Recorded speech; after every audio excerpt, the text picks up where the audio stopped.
Bonjour à tous. Aujourd'hui, dans Un jour sous le soleil, nous partons à la rencontre d'Alexandre, l'un des maîtres d'hôtel du Quai d'Orsay. Il va nous parler de sa passion pour les arts de la table et de l'hôtellerie dont il a fait son métier. C'est parti.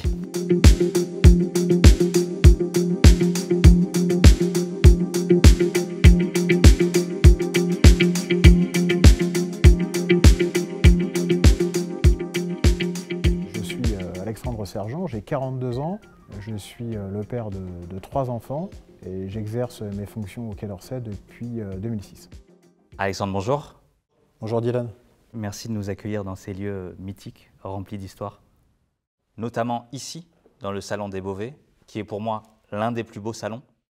Le Salon des Beauvais, que l'on appelle aussi le Salon des Oiseaux. Ce dernier représente les continents dans un médaillon sur des fonds très colorés d'oiseaux et de fleurs. Mais nous ne sommes pas ici pour parler des lieux, mais de toi et de ton parcours. Pour commencer, est-ce que tu peux nous dire ce qui t'a donné envie de travailler dans l'hôtellerie? C'est avant tout un rêve d'enfant. Mon père était donc boulanger et mon grand-père était chef de cuisine. C'est le fait de se retrouver le mercredi midi avec mes cousins chez mes grands-parents, mais c'est aussi toutes les réunions de famille autour d'une table. À présent, parle-nous un petit peu de ton parcours en école d'hôtellerie. J'ai étudié pendant 4 années, 2 années à l'institution Sainte-Geneviève où j'ai obtenu mon BEP, et ensuite je suis parti à l'UTEC et Moraville pour obtenir mon bac professionnel. Est-ce que tu peux nous donner quelques noms de grands établissements dans lesquels tu as travaillé? Alors sur Paris, j'ai donc travaillé au Pavillon Audoyen pour ensuite aller au Royal Monceau.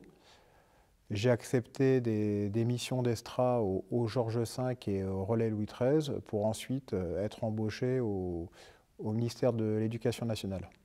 Après avoir intégré tous ces beaux établissements, tu intègres le Palais de l'Élysée. Raconte-nous ton expérience. Alors je me souviens encore de cet entretien d'embauche en avril 2004. Je me souviens encore de ces premiers mois passés. C'est une expérience unique, inoubliable. C'est très enrichissant comme expérience et je le fais sous la présidence de Jacques Chirac. Qu'est-ce que tu as appris à l'Élysée qui est différent des autres postes que tu as fait avant? Ce qui va vraiment différencier l'Élysée des autres établissements, c'est l'exemplarité. Ensuite, ça va être les codes de la diplomatie, mais aussi le protocole qui est, à mon avis, quelque chose qui est le plus important. Et ce que l'on apprend par rapport à d'autres ministères ou un restaurant classique, c'est le service à la française. Alors, le service à la française, c'est différent d'un service que l'on peut trouver dans un restaurant. C'est un service qui est proposé dans certaines institutions. Le principe est de proposer à chacun de nos invités le service au plat.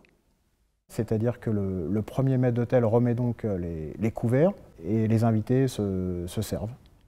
Le premier maître d'hôtel est assisté d'un second qui, lui, va proposer soit la saucière ou le légumier. Après ton passage à l'Élysée, tu intègres le ministère de l'Europe et des Affaires étrangères. Plus précisément, le Quai d'Orsay, l'hôtel du ministre. Quelle fonction tu occupes aujourd'hui? Alors, ma fonction est la même que celle de l'Élysée, c'est-à-dire que j'occupe le poste de maître d'hôtel. J'ai aussi un rôle de majordome, comme mes autres collègues, et on gère en parallèle toute la partie réception au sein de l'hôtel du ministre, c'est-à-dire les petits déjeuners, les déjeuners, dîners, cocktails et les réunions. Alors parle-nous maintenant de ta passion pour les arts de la table. Est-ce que tu pourrais nous donner une définition générale des arts de la table? Alors les arts de la table, par définition, c'est, pour ma part, c'est le dressage d'une très belle table, c'est-à-dire avoir une belle vaisselle, une belle argenterie, une belle verrerie, avec une belle composition florale. Tout ça fait partie d'un ensemble des arts de la table ici au Quai d'Orsay. Quand on parle de recevoir au Quai d'Orsay, on parle aussi, vous savez, des fournisseurs qui, chaque jour, travaillent pour que leurs produits soient sur nos tables. Alors les fournisseurs, ça peut être bien évidemment le maraîcher, ça peut être le poissonnier, le bon boucher, mais ça peut être aussi le vigneron qui lui aussi travaille toute l'année pour qu'on puisse servir du très bon vin. Mais je ne m'arrêterai pas là, je pense que c'est avant tout, vous savez, le travail de chaque service ici à l'hôtel du ministre, que ce soit la cuisine, la pâtisserie, le rôle du sommelier pour le choix du vin. On dit souvent qu'un bon déjeuner avec un très bon vin peut aboutir à de bonnes négociations entre notre pays et un pays étranger. Et ici, au ministère, comment tu arrives à exprimer ta passion pour les arts de la table? Alors ici, je m'exprime librement depuis mon arrivée en 2006. Alors je vais m'exprimer autour des fleurs parce que j'aime les décorations de table, j'aime que les tables soient fleuries.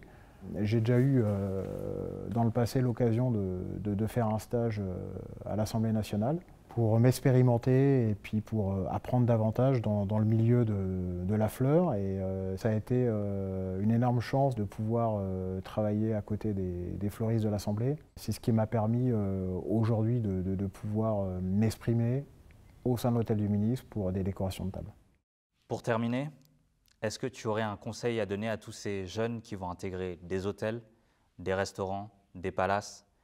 Quels conseils tu pourrais leur donner? Alors, je n'ai pas simplement un conseil, mais plusieurs conseils à leur donner. Je pense que le premier conseil, ça serait déjà de croire en ses rêves. Le deuxième conseil, ça serait de se fixer des objectifs. Le troisième, ça serait de se remettre continuellement en question et faire preuve d'une grande curiosité.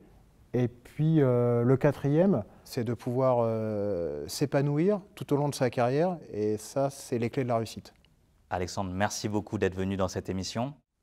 Merci aussi de nous avoir accueillis dans ces lieux remplis d'histoire. Merci Dylan.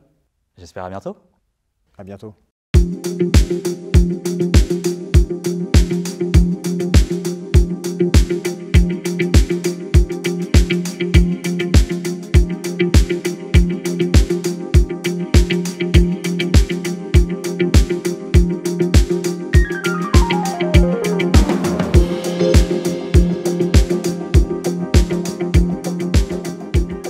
Merci à tous d'avoir suivi cette émission. À très vite dans Un jour sous le soleil.